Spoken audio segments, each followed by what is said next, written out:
Welcome back to Dila's Kitchen. We love sourdough bread, but it's coming quite expensive, so I want to invite you along on my sourdough journey, and I will be sharing my personal experience with you. So we will be growing our sourdough starter from scratch, and this will be part 1, so let's get to it.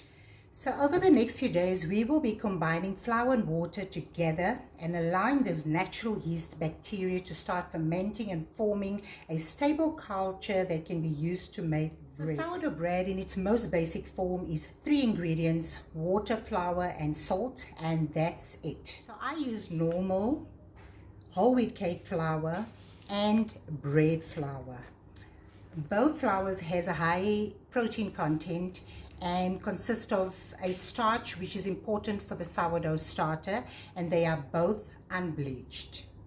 So I use cake wheat flour the one day, and the next day I'll use bread flour. Sometimes I even mix the two flours. Figure out which flour works best for you. Sometimes 50% bread or 50% wheat, and combine it because the 50-50 combo really works for me. I use filtered water or bottled water, not tap water, because tap water has chlorine in and it can be damaging to the yeast once it starts to grow. You need a scale for your sourdough journey to have precise measurements. Most sourdough recipes are measured in grams because grams are more accurate than cups. But for first-time bakers, it will be confusing, so I am putting my scale aside. So I will be using measuring cups throughout the whole process. And then we have a mason jar with a wide mouth. It's just easier when you add your flour and water to it.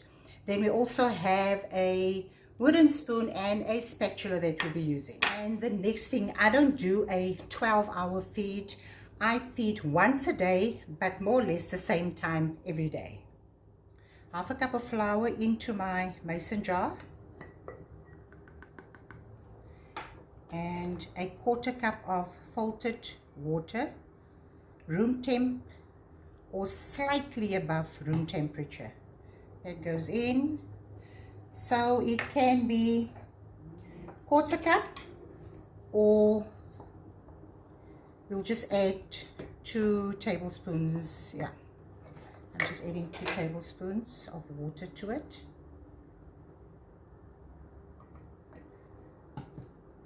You stir until you don't see any flour, like pockets or lumps of flour. Then I use my spatula and I just clean it on the sides, push it down to the bottom. So I just use a paper towel to clean it on the inside. I like to work with a clean jar. Okay, so you can put a rubber band at the level of the starter. That way you can just track the growth. Now you can cover it. You can use a paper towel, you can use a tea towel, you can use just a plastic to cover it, or actually this is actually my favorite, piece of plastic or plastic wrap, just with a rubber band like that. This is just to keep the airflow going and to keep the moisture in, and that's all you need for day 1. See you tomorrow when we refeed our starter again. So we are on day 2 today, and you can see a bit of growth going on since yesterday. There's not a lot of bubbles yet, but it's forming slowly. So I'm not going to discard today because I never discard until it's active and bubbly. I don't want to get rid of the good bacteria, especially while I'm getting it active. If you're bulking up sourdough starter, you don't have, and you have a little bit, you don't have to discard in the beginning. So I might discard tomorrow or on day 4. So we're just going to go ahead and feed again. I've got my half a cup of flour that I'm adding, filtered water, quarter cup, and we are just mixing it again. So you use a spatula again to push down so you can see where the level of the starter ends. I moved up my rubber band again. That way you can just keep track of the growth. See you tomorrow when we refeed our starter again. So we are on day 3 today, and we fed the starter yesterday and it rose double in size. As you can see, there's a lot of bubbles forming and growth. So we have to discard today. I just quickly want to zoom in and show you the bubbles that are forming. So the growth was quite slow yesterday, so I didn't think that I'll discard today.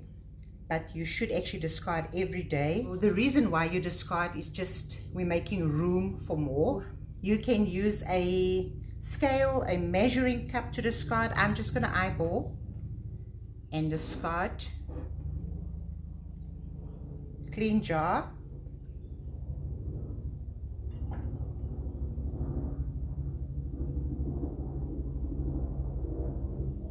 A lot of people use the 50-50 ratio, equal amounts of flour and water to feed, but I use, like I said, half a cup to quarter cup, because I like a thick, like a pancake muffin batter consistency.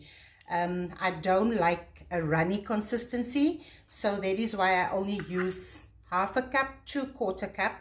Then I add 2 tablespoons more if needed. I just want to show you the consistency. You don't want a soupy or thin consistency, you want, or loose consistency. This is what you want. I just fed my starter. So day 3 instructions are exactly identical to day 2, day 4 and day 5. So we're going to do the same thing again tomorrow. We are on day 4, just quickly checking in just to show you the growth since yesterday. This is what's happening. We're going to discard half and replenish again with the same amount of flour and water. Mix it together, cover it, put it on the countertop, and then we check out the growth on day 5 again. If you enjoyed this video, please don't forget to subscribe to my YouTube channel. Follow me on Instagram or Facebook. The link and the recipe will be in the description. And don't forget to hit that like button on Instagram, Facebook and YouTube. Thank you for watching, and God bless.